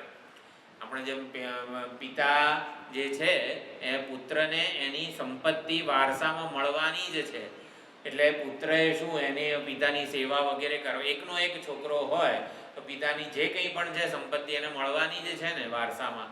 તો પુત્રએ કંઈ સેવા કરવાની હોય, પપ્પા પાણી જોઈએ છે વગેરે વગેરે કંઈક મોટા થાય ત્યારે એ સેવા ન કરે તો પ્રેમ ઓછો છે એવું સમજવાની જરૂર નથી. અત્યારની વાત નથી, આ તો પહેલાંની જમાનાની વાત છે. એટલે કે આપણે સેવા કરવી જ પડે, સેવા કરવી જ જોઈએ એવો પણ કોઈ નિયમ નથી. વિદુરજી શબરીનું ઉદાહરણ પણ છે. ભગવાનને હેઠું ખવડાવાય નહીં? આપણું હેઠું કોઈ દિવસ ખવડાવાય? ભગવાન તો જોઈએ ને તો બધું, જે ભાગવતમાં કેટલા સુંદર શ્લોકો છે, બધા ગોપ બાળકો સાથે બેઠા છે, ડાબા હાથમાં ઓલું દહીં ભાતનો કોળિયો છે, જમણા હાથની બધી આંગળીઓમાં થોડા શાક અથાણા બધી જ વસ્તુઓ છે. અને ભગવાન હા તું શું લાવ્યો છું એટલે એની આંગળીમાંથી થોડું ચાટીને પોતે ખાય, થોડોક એ અથાણા વગેરે વગેરે. તો ભગવાનને તો એઠું ખાવું બહુ ગમે છે, માગીને લઈ લે છે ભગવાન. એટલે ક્રિયાની પ્રાધાન્યતા એટલે ઉપેક્ષા થાય તો એમાં કંઈ જ વાંધો છે નહીં. વિદુરજીને ત્યાં ભગવાન આવ્યા એ પ્રેમનો અતિરેક હતો, એટલે ક્રિયાની ઉપેક્ષા થવી સ્વાભાવિક છે. એટલે વૈધિ ભક્તિ આપણે વિચાર કરેલો છે. વૈધિ ભક્તિ એટલે આપણે સવારે જે કરીએ છીએ પૂજા પાઠ આરાધના, એટલે શાસ્ત્ર દ્વારા જેનું વિધાન થયેલું છે એ આપણે વૈધિ ભક્તિ કરી રહ્યા છીએ. પરંતુ ધીમે ધીમે એ વૈધિ ભક્તિ જે છે એમાં ઉદાસીનતા આવે અને શ્રવણ ભક્તિ વધારે પ્રધાન બનતી જાય. ભગવાન વિશે વારંવાર કંઈકનું કંઈક સાંભળવાનું મન થાય, અનેક બધા શાસ્ત્રો વગેરે આપણે સાંભળતા જઈએ. એટલે ભક્તિનો વૃદ્ધિનો આપણે વિસ્તાર, ભક્તિમાં કેવી રીતે વૃદ્ધિ થઈ રહી છે એ સમજવું હોય તો સૌથી પહેલાં ક્રિયા ભક્તિ એટલે કે વૈધિ ભક્તિ હોય, પછી રાગાનુગા ભક્તિ. તો રાગાનુગા ભક્તિ એટલે પરમાત્મા માટે રાગ હોય, પ્રેમ હોય. તો પૂજા વગેરેમાં આપણને અનુરાગ છે કે નહીં કઈ રીતે ખબર પડે? મારામાં ભક્તિ વધી રહી છે કે નહીં એ કઈ રીતે ખબર પડે? તો જેમ જેમ પૂજાદિશુ અનુરાગ, તો પૂજા વગેરે કરવામાં અનુરાગ એટલે શું? રાગ પાછળથી જન્મે એને અનુરાગ કહેવાય. તો સૌથી પહેલા સુખનો અનુભવ. આપણે કેટલો સમય પૂજા કરીએ છીએ એટલે વધારે ભક્તિ થઈ કહેવાય. કેટલા વહેલા પૂજા, 4 વાગે ઉઠીને કરીએ છીએ કે 5 વાગે ઉઠીને કરીએ છીએ? કેટલા વહેલા ઉઠીને પૂજા કરીએ છીએ એનાથી ભક્તિ વધારે થઈ કહેવાય. કેટલો સમય લાંબો પૂજા કરીએ છીએ એનાથી ભક્તિ કે ના, પૂજા કરવામાં કેટલું સુખ જન્મે છે. એટલે સુખાનુશાહી રાગ, એટલે સુખ જન્મે ને તો ભક્તિમાં વૃદ્ધિ થઈ કહેવાય. સુખ વધારે ને વધારે રાગ જન્માવશે, રાગ વધારે ને વધારે અનુરાગ જન્માવશે. એટલે પૂજાદિશુ કથાદિશુ અનુરાગ, આપણને ભગવાનની કથા સાંભળવામાં વધારે ને વધારે સુખનો અનુભવ થાય. રાગ એટલે આકર્ષણ વગેરેનો અનુભવ થાય. એટલે મહિમા શ્રવણ, પરમાત્માના મહિમાના શ્રવણ ઉપર ખાસ આપણા સંસ્કૃતિમાં ભાર મૂકવામાં આવેલો છે. એટલે ધીમે ધીમે એમાં બહુ જ વધારો થાય. એટલે એ રાગાનુગા ભક્તિ કહેવાય. અને પછી કોઈ પ્રતિબંધ, આપણે પરમાત્માની પ્રાપ્તિના આડે જે પ્રતિબંધો છે ને એની નિવૃત્તિ થતી જાય. જો ભક્તિનો મહિમા આ રીતે નારદજી ગાય છે. પરમાત્માની પ્રાપ્તિ આપણે ભક્તિ કરી રહ્યા છીએ, ભક્તિ સાધના કરી રહ્યા છીએ, એમાં 3 પ્રતિબંધો છે. તો જ્યારે પરમાત્માનું ચિંતન ધ્યાન વગેરે કરીએ ને ત્યારે 3 પ્રતિબંધો, એક વિષયાસક્તિ છે, એક જગતમાં સત્ય બુદ્ધિ છે, અને સ્વરૂપ અનુસંધાન, પરમાત્માનું જ અનુસંધાન કરવામાં કંઈક અરુચિ જન્મે. એટલે આ 3 પ્રકારના અવરોધ છે, અડચણ છે, પ્રતિબંધો છે. તો ભક્તિ આ 3 અવરોધોને દૂર કરે છે. તો વિષયાસક્તિ, આ 3 પ્રતિબંધોની નિવૃત્તિ માટે આ ભક્તિ નારદજી કહી રહ્યા છે. તો સૌથી પહેલું છે વિષયાસક્તિ. કોઈક ને કોઈક જે જગતની કોઈક વસ્તુ જે છે, વિષયોનું આકર્ષણ આપણામાં રહે. 3 પ્રકારના જે સાધ્ય છે, આપણે એક આ શરીર સારું જોઈએ, પછી કંઈક ધન સંપત્તિ સત્તા પ્રતિષ્ઠા, સ્વજનોનો સાથ, લાગણીઓ વગેરે પણ આપણને જોઈતી હોય. કારણ કે મનુષ્ય સામાજિક પ્રાણી છે, સમાજમાં રહેનારો પ્રાણી છે. એટલે સમાજમાંથી પણ એની અમુક લાગણીઓ સંતોષાતી હોય છે. અને પછી અહંકારના સ્તરે કંઈક સત્તા પ્રતિષ્ઠા, મારી કંઈક નોંધ લેવાય વગેરે પણ માણસને કંઈક જોઈતું હોય છે. એટલે આ બધી વસ્તુઓ જ્યારે માણસનું લક્ષ્ય બની જાય છે, એટલે જગતને જોવામાં જીવ જગદીશ્વરને ભૂલી જાય છે. આ એક મોટો અવરોધ છે. જગતને માણવામાં જીવ જે છે એ જગદીશ્વરને ભૂલી જાય છે. હકીકતમાં આપણું શરીર ગમે તેટલું સુંદર હોય, સ્વસ્થ હોય, તંદુરસ્ત હોય, શક્તિમાન હોય, કાલે એવું ને એવું રહેવાનું છે. જે વસ્તુ કાલે એવી ને એવી રહેવાની ના હોય ને, એનો શ્રેષ્ઠ સદુપયોગ કયો કહેવાય? કે ભગવદ સેવાર્થે એનો વિનિયોગ થાય, એ સૌથી વધારે અગત્યનું છે. પછી બીજું છે આ ઘર સંપત્તિ સ્વજનો સત્તા વધુ અને સારા હોવા જોઈએ એવું પણ માણસને જોઈતું હોય છે. આ બધી જ વસ્તુઓ જે છે ને એ કંઈક પ્રાપ્ત કરીએ ને એટલે વધારે ને વધારે પ્રાપ્ત કરવાનું મન થતું હોય છે. પણ એટલે વિષયાસક્તિ એક પ્રતિબંધ છે ને જેમાંથી ભક્તિ આપણને બચાવે છે. અને બીજું ઉત્કૃષ્ટ સ્થાન અને લોક. સામાન્ય પહેલાં છે ને જેમ જેમ જાણવાનો પ્રયત્ન કરીએ ને એમ વધારે ત્યાં જવાનું. ન્યૂઝીલેન્ડ, સ્વિટ્ઝરલેન્ડ વગેરે આપણે વિદેશની યાત્રા વગેરે જે છે પહેલાં તો કોઈને ખબર જ નહોતી, પણ હવે એ સ્થાનમાં જઈને રહેવાનું વગેરે ઉત્કૃષ્ટ સ્થાનમાં જવાનું પણ માણસને એક આકર્ષણ હોય છે. આ બધી જ વસ્તુઓ વિષયાસક્તિમાં આવે છે. બધી જ જગ્યાએથી જે આકર્ષણ છે ને એ ભક્તિ સંકેલીને ભગવાનમાં મૂકી દે છે. કે ભગવાન જ મધુરાધિપતે અખિલમ મધુરમ, એટલે ભગવાનમાં જ મધુરતા, સુંદરતા, ભગવાનનું રૂપ, ભગવાનનું મધુર્ય, ભગવાનના ગુણો, ભગવાનનો મહિમા, એનું જ્યારે ગાન થાય ત્યારે આ જગતનું જે આકર્ષણ છે ને એ જતું રહે છે. બીજું છે જગતમાં સત્ય બુદ્ધિ. હું ભક્તિ તો કરી રહ્યો છું પણ ભવિષ્યમાં મારું શું થશે? ભવિષ્યમાં જે ભાઈ હું ભક્તિ કરવા લાગીશ પછી આપણા સ્વજનોના તે બધું જે છે એમાં પૂરેપૂરો આપણે સમય ના આપીએ તો એ લોકો ધ્યાન રાખશે કે નહીં આપણું? એક ભવિષ્યની ચિંતા આ જગતમાં સત્ય બુદ્ધિનું પરિણામ છે. એટલે ભવિષ્યની ચિંતા હોય, સ્વજનોના સાથ સહકારની પણ આપણને ચિંતા થાય છે. તો એ ચિંતા, એ ભરોસો પણ છે ને આ ભક્તિ ભગવાનમાં જન્માવે છે. ભવિષ્યની કોઈ ચિંતા એટલા માટે કરવાની જરૂર નથી. આપણે પ્રારબ્ધ જે છે ને, એટલે આપણા ગ્રંથો એવું કહે છે કે વપુ પ્રારબ્ધ પોષે છે. એટલે આપણું વપુ આ શરીર જે છે ને એ પ્રારબ્ધ જ પોષી રહ્યું છે. એટલે પ્રારબ્ધને આધારે જ સમગ્ર જીવો જે છે એ પોતાનું જીવન ચલાવી રહ્યા છે. પ્રારબ્ધ ઈશ્વરથી નિયંત્રિત છે, ઈશ્વરના હાથમાં છે. માટે ભવિષ્યની ચિંતા પણ ભક્તે રાખવાની જરૂર નથી. અને ત્રીજું છે સ્વરૂપ અનુસંધાનમાં અરુચિ. સ્વરૂપ એટલે ભગવાનનું સ્વરૂપ જે છે ને એ જેમ જેમ સાંભળવાનો પ્રયત્ન કરે છે ત્યારે વાસ્તવમાં જ્યારે પરમાત્માનું સ્વરૂપનું ચિંતન કરે ત્યારે બીજી વસ્તુઓ ધ્યાન ખેંચી જાય છે. આપણે ભગવાનનું સવારે ધ્યાન કરવા બેઠા હોઈએ એટલે દૂધવાળો આવ્યો કે નહીં વગેરે, એટલે એ પ્રકારનું બધું. એટલે એમાં અરુચિ એટલે માંડ ભગવાન ઓમ નમઃ શિવાય, શ્રી કૃષ્ણ શરણમ વગેરે ભગવાનના સ્વરૂપમાં આપણે સમાહિત થવાનો પ્રયત્ન કરતા હોઈએ ત્યારે બીજી બધી વસ્તુઓ જે છે ને જે આવે એ પૂર્વેના બધા જે કંઈ છે ને પ્રારબ્ધ આપણને કંઈક ને કંઈક અડચણ રૂપ નડતા હોય છે. પણ જેમ જેમ આ ભક્તિ જે છે એ ભગવાનને સૌથી વધારે મહત્વનું બનાવી દે છે આપણા જીવનમાં. એટલે કોઈ ભવિષ્યની કોઈ ચિંતા રહેતી નથી અને સરળ નિર્વિશેષ એટલે પરમાત્મા એટલા બધા મહત્વના બની જાય કે બીજી વસ્તુ આપણા માટે અગત્યની ન રહે. એટલા જ માટે 9મા અધ્યાયમાં કીધું ભગવાને, મન મના ભવ મદ ભક્ત મદ્યાજી મામ નમસ્કુરુ મામે વૈશ્યસી યુક્ત્વૈવમ આત્માનમ મત પરાયણ. તો મન મના ભવ, ભગવાનમાં મન લગાડવાનું છે. ભગવાનમાં મન લગાડીએ એને મન મના કહેવાય. પછી મદ ભક્ત એટલે ભગવાનમાં મન લગાડીએ અને પ્રેમ ભગવાનને જ કરવાનો છે. એટલે ભગવાનને જ પ્રેમ કરીએ એ ભગવાનના ભક્ત કહેવાય.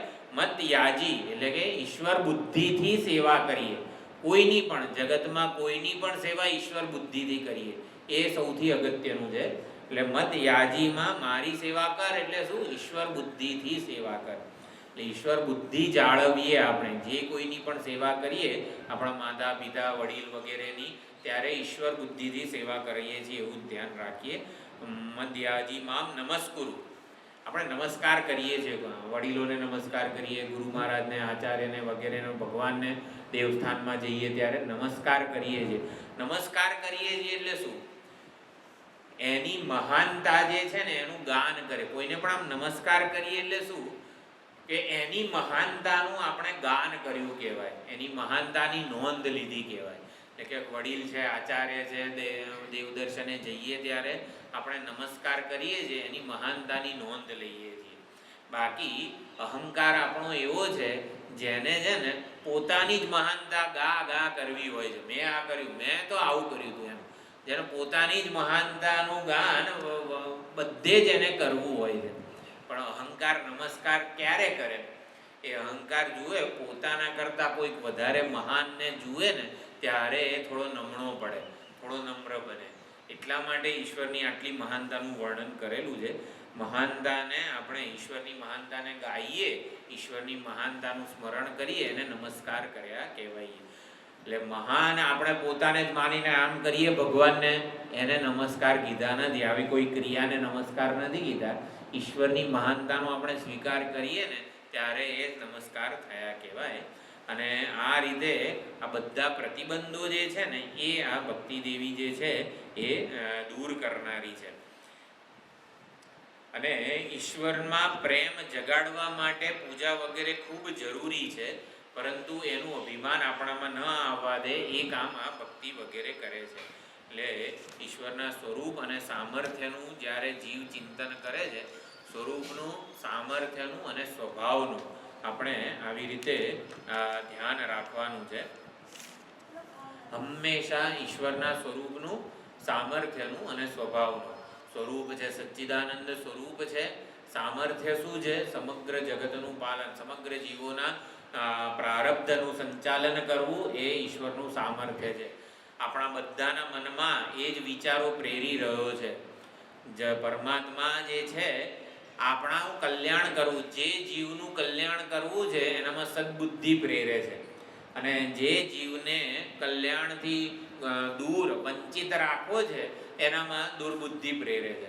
એટલે પરમાત્મા આવું કરે, કોઈક જીવનું આમ કલ્યાણ ના ઈચ્છવું હોય તો એનામાં દુર્બુદ્ધિ પ્રેરે. એટલે પરમાત્માને આવું છે, વાલા અળખામણા છે કોઈક. એટલે એવું કીધું ઉપનિષદો, આપણા શાસ્ત્રો એવું કહે છે કે પરમાત્મા કઈ રીતે દૂરી સંચાર કરે છે જીવનો.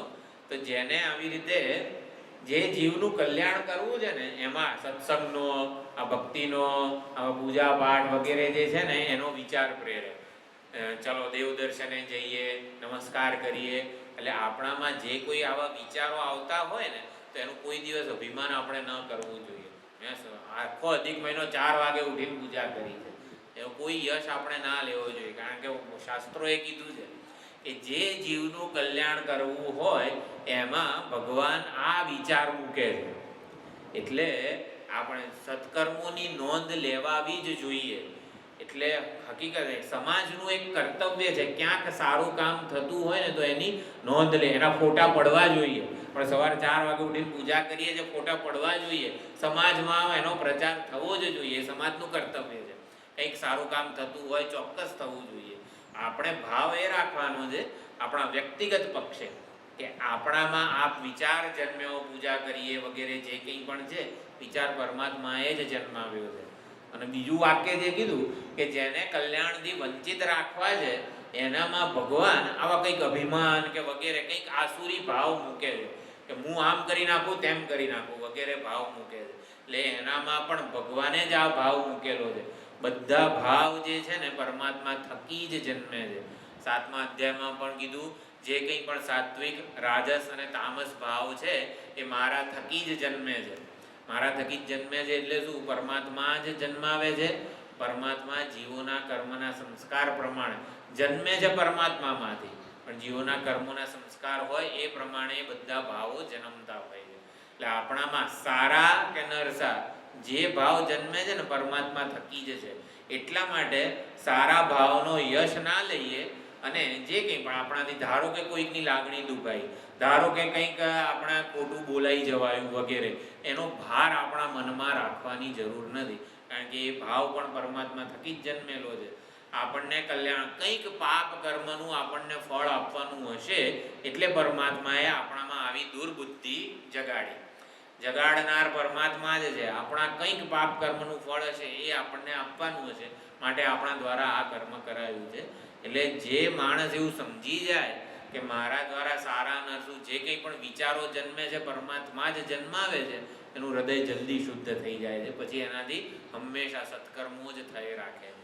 એટલે સમજવાનું છે કે એક ઈશ્વરના હાથમાં જ આપણા સમગ્ર જીવોનો દોરી સંચાર છે. એટલે ઈશ્વર માટે પ્રેમ જન્મે છે એ પણ ઈશ્વરની કૃપા જ છે.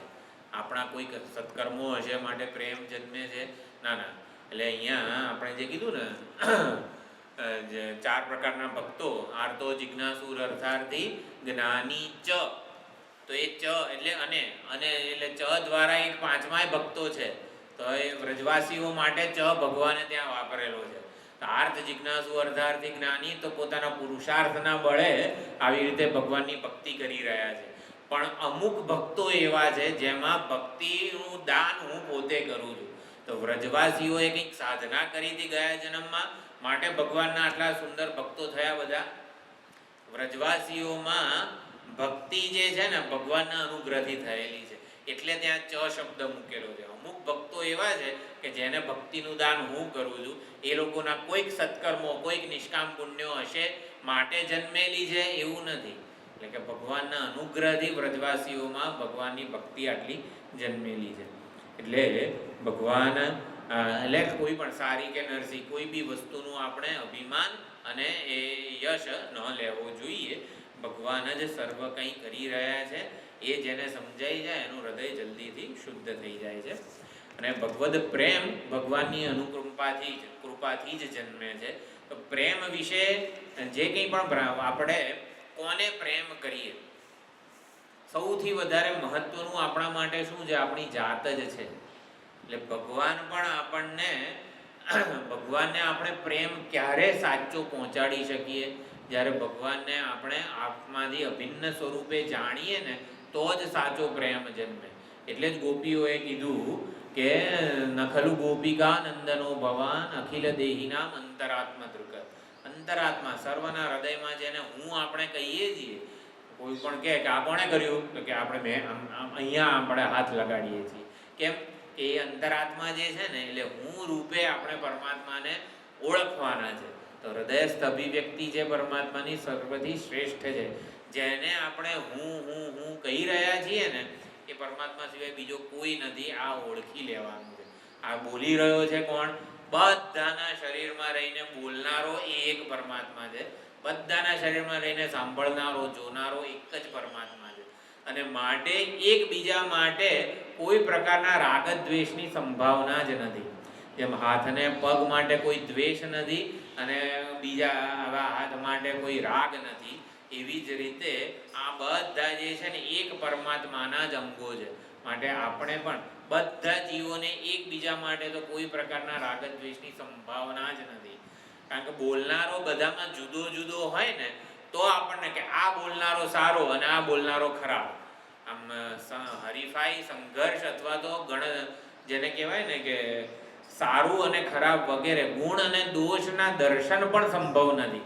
કારણ કે બધામાં રહીને ક્રિયા કરનારો એક જ છે. બધામાં રહીને જાણનારો એક જ છે. બધામાં રહીને ઈચ્છા કરનારો પણ એક જ છે. માટે કોઈ જ ઊંચું નીચું વગેરે નથી. બધામાં એક જ સમાન પરમાત્મા તત્વ અભિવ્યક્ત થઈ રહ્યું છે.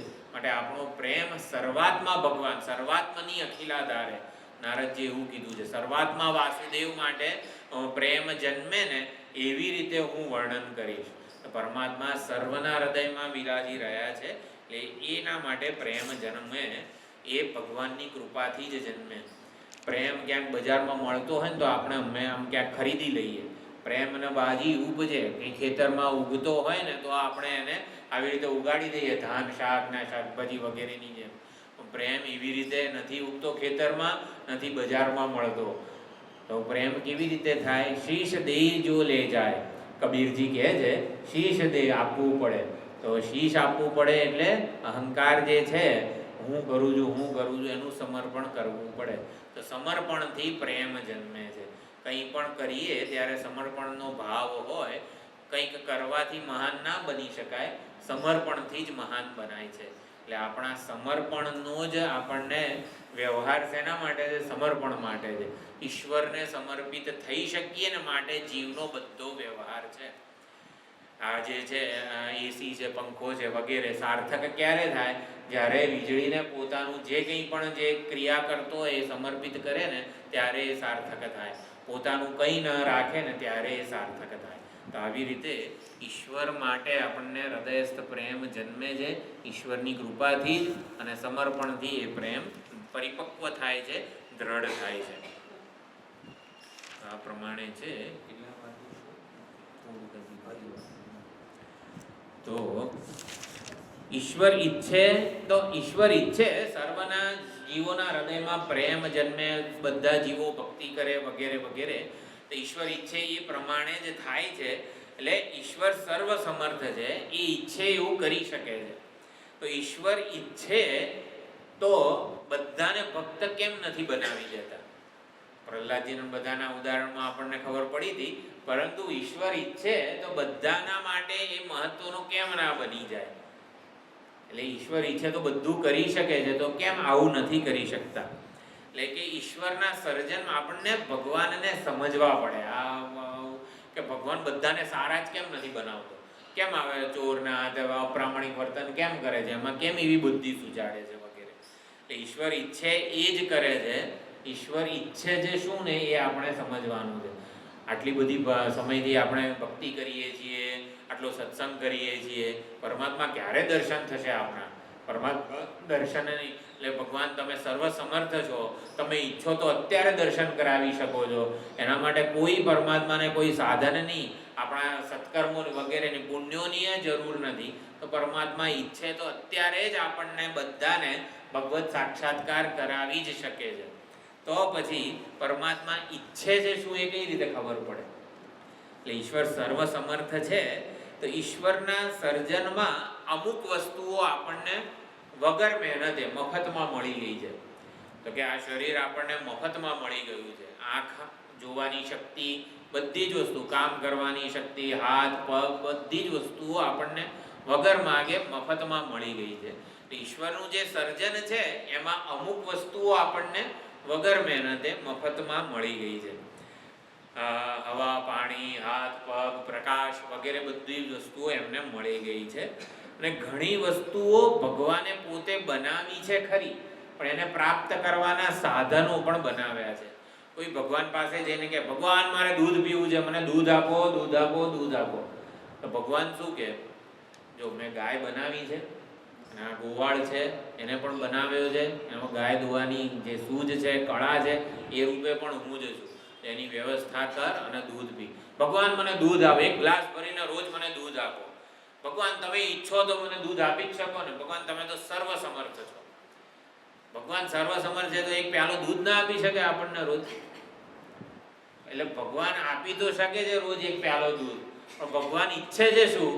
જો ગાય આપી છે, ગોવાળ આપેલો છે, એનામાં શાકા બધું આપેલું છે, તો આ સાધનો આપ્યા છે, દૂધ માટેના સાધનો આપ્યા છે. ભગવાન રોટલી આપો, રોટલી આપો. જો ભાઈ ઘઉં છે, ખેતર છે, ખેડૂત છે, ઘંટીએથી ઘઉં દળાવાનો, લોટ બાંધવાનું બધું કરો. એટલે જે વસ્તુ આપણને મફતમાં આપી નથી, એના સાધનો ચોક્કસ આપ્યા છે ભગવાને. એટલે ભગવાન ઈચ્છે છે કે આપણે ગાયને દોઈએ, ગાયની પૂજા કરીએ, ગાયને પ્રેમ કરીએ, આવું કરીએ અને એના દ્વારા દૂધ પીએ. એમ મફતમાં દૂધનો ગ્લાસ આપી દે હાથમાં, તો પછી એ ભગવાનને નથી ગમતું. એટલે ભગવાન એવું નથી ઈચ્છતા. એટલે આપણે પણ જે વસ્તુઓના સાધનો આપ્યા છે ને ભગવાને, એ સાધનોનો ઉપયોગ કરીએ ને તો ભગવાનને ગમે. એટલે આપણને થાય કે ભગવાન ઈચ્છે તો ભગવાન સાક્ષાત્કાર કેમ નથી કરાવી દેતા? હજી શું બાકી રહ્યું છે એમ? તો ભગવાન ઈચ્છે છે શું? તો ભગવાન ઈચ્છે છે આપણે રોજ અધિક મહિનામાં પૂજા કરીએ, એ ઈચ્છે છે. એટલે આ ભગવાન ઈચ્છે એવું કરવાનું છે, અથવા તો ભગવાનમાં ઈચ્છા જન્મે ને એવું કરવાનું છે. એટલે આપણા જીવનો પુરુષાર્થ શું છે? કે ભગવાનમાં ઈચ્છા જન્મે કે આને જે આ જીવને આ જન્મમાં સાક્ષાત્કાર થવો જોઈએ. એટલે ભગવાનના સંકલ્પ પ્રમાણે જ થાય છે. ભગવાનમાં સંકલ્પ જન્માવવો એ આપણું આ કામ છે. પૂજા વગેરે જે કંઈ પણ કરીએ છીએ, ઈશ્વરમાં સંકલ્પ જન્મવો જોઈએ, અને એના માટે જ આ ભક્તિ વગેરે છે. એટલે કે ઈશ્વરમાં સંકલ્પ, આપણે ઓલું લોટરી વાળું ઉદાહરણ છે ને, હનુમાનજીનો ભગત હતો. હનુમાન દાદા લોટરી દર શનિવારે આમ પૂજા કરે, મંગળવારે તેલ ચડાવે ને આ તે બધું. હનુમાનજીનો ભક્ત હતો. દર વખતે મોટા મોટા 11 વાર ને 108 વાર હનુમાન ચાલીસા કરે દરરોજ. મને હનુમાન દાદા લોટરી લગાડી દો, લોટરી લગાડી દો. 1 વર્ષ થયું, 2 વર્ષ થયું, આ બધું કે પછી તો એણે આવું તો કે હનુમાનજી કંઈ કામ જ નથી કરતા. એટલે આટલું બધું કર્યું, 108 વાર હનુમાન ચાલીસા કરવા કેટલા કલાક થતા હશે વગેરે. પછી નારિયેળ ને તેલ ને બધું કરે. પછી એક વખત તો હનુમાનજી જ કંટાળી જાય. હનુમાનજીએ જ મૂર્તિમાંથી બહાર આવીને એક ગદા ફટકારી. શેના માટે? તો કે લોટરી તો લે તો હું લગાડું ને તારી. લોટરી લગાડો, ટિકિટ તો લે, ટિકિટ લીધા વગર જ ભગવાન હનુમાન દાદા મને લોટરી લગાડ દો, લોટરી લગાડ દો. એટલે લોટરી ક્યારે લગાડે ભગવાન? ટિકિટ લીધેલી હોય તો કંઈક ભગવાન કરે ને.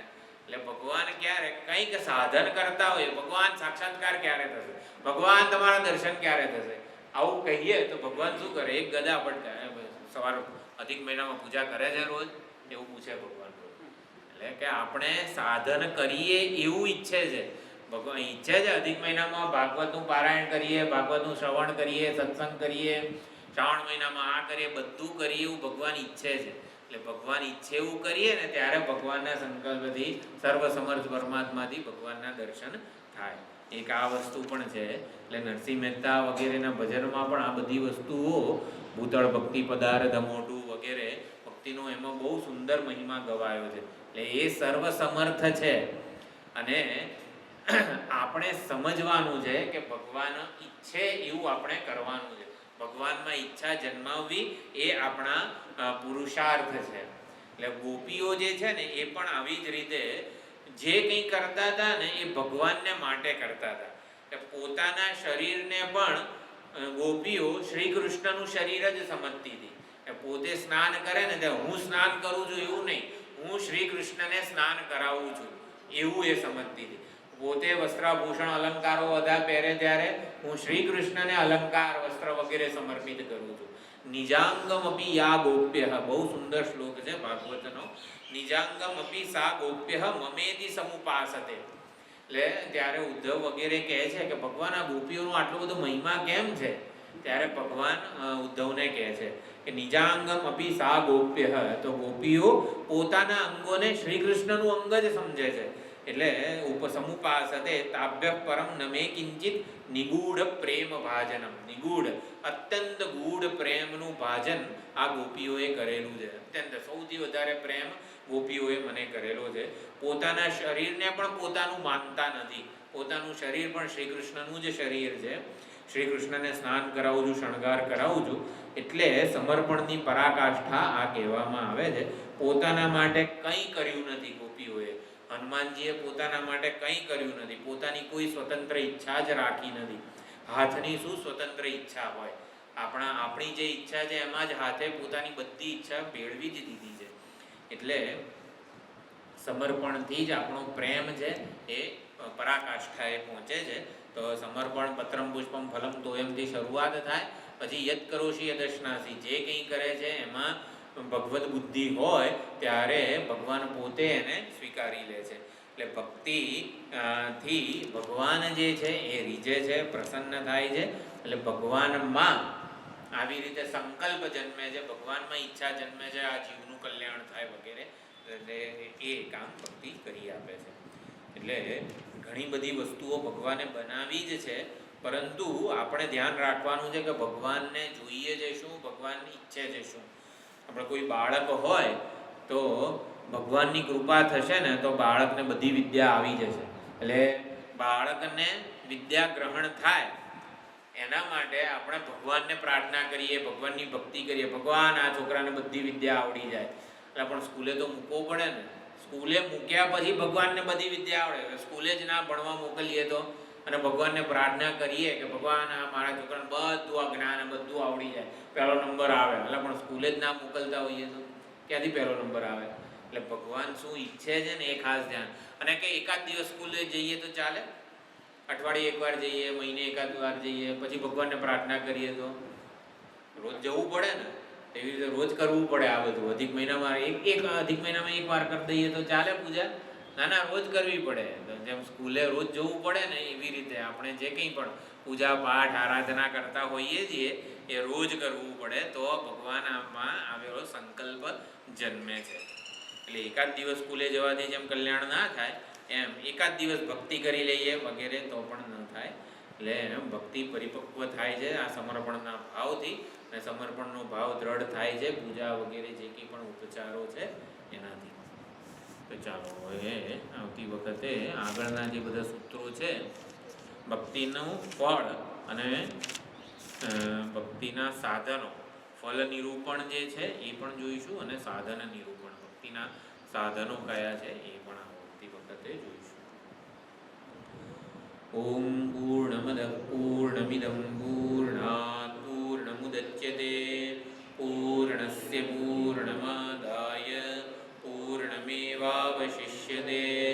ઓમ શાંતિ શાંતિ શાંતિ. હરિ ઓમ. શ્રી ગુરુભ્યો નમઃ. હરિ